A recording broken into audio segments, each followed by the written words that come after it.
3 నెలలకు ఒకసారి మనం జీతం వేస్తున్నారు. 3 నెలలకు వేసేది కూడా 3 నెలలు ఒకసారి వేయట్లేదు.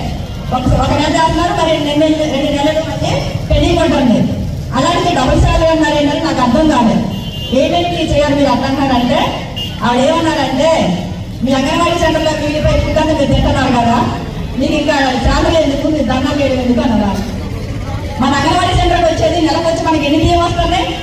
15 కేజీలు కానీ ఎక్కువ రాట్లా. ఏ సెంటర్కి వచ్చినా పప్పు 5 కేజీలు కూడా రాట్లా, 2-3 కేజీలు వస్తుంది. పోయిన నెల అది కూడా లేదు. మనం అందరి దగ్గర అప్పులు తీసుకొని వండి పెట్టినాం అంటే ఆయిల్ వచ్చి ఒక ప్యాకెట్ కూడా ఆయిల్ రావట్లా. ఇంకా డబుల్ రేషన్ ఎక్కడ వస్తుంది? డబుల్ ఫుడ్ ఎక్కడ తింటున్నాం మనం? వాళ్ళకి వచ్చేది పిల్లలకు పెట్టకుండా మనం ఎక్కడ తింటున్నాం?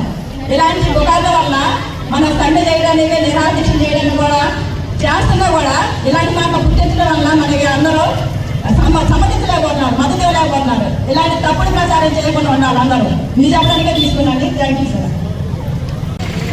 పేదరిక నుంచి విముక్తి చెందడానికి ఈ రాష్ట్రంలో పాదయాత్ర చేస్తున్నారు మాజీ కలెక్టర్ ఎస్ విజయ్. కాకినాడ, పెనుగొండ, అమలాపురం, నెల్లూరు, ప్రకాశం జిల్లాలో పనిచేసినప్పుడు ఎంతో మందికి రికార్డు స్థాయిలో ఇళ్ల పట్టాలు అందజేసి ఈ రాష్ట్రంలో 20,000 మంది వ్యవసాయ మహిళలకి ఓట్లేయించుకుని న్యాయమైనది, పైగా చట్టబద్ధమైనది.